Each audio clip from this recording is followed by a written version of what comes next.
আসসালামু আলাইকুম। আজকে রিয়াদ গ্যালারিতে আসার পরে দেখলাম অ্যাপেলের শোরুম দেখা যাচ্ছে। ভাবলাম যেহেতু ফোনের সামনের ক্যামেরাটা শ্যাডো আসে, হাত থেকে পড়ে গিয়ে ডিসপ্লে ভেঙে গেছে, তো তারপরে গিয়ে আইফোন 16 প্লাস হাতে নিলাম।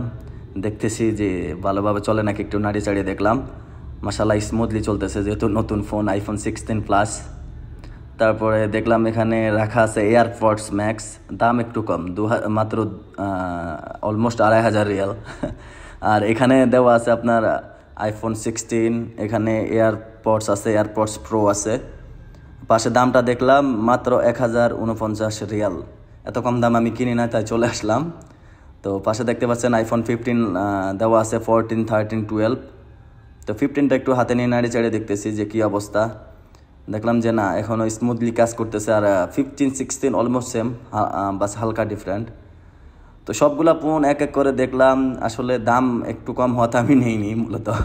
তারপর চলে আসলাম ম্যাকবুকের এইদিকে, দেখলাম যে ওদের ম্যাকবুকগুলা কত করে, যেহেতু আমি নতুন ভিডিও করা শুরু করছি, দেখি ম্যাকবুক কিনা যায় কিনা। ভাবলাম দামটা দেখি কি অবস্থা, কন্ডিশন, যদি দাম কম থাকে তাহলে নিব। তো এখানে এসে দেখলাম মাত্র 6,359 রিয়াল। ভাবলাম এত কম দাম আমি কিনবো না, আমি চলেই যাই, ওটাই বেটার। তারপর দাম কম দেখে আমি বেরিয়ে এলাম, কিছুই না কিনে। বেশি দাম হলে যাব।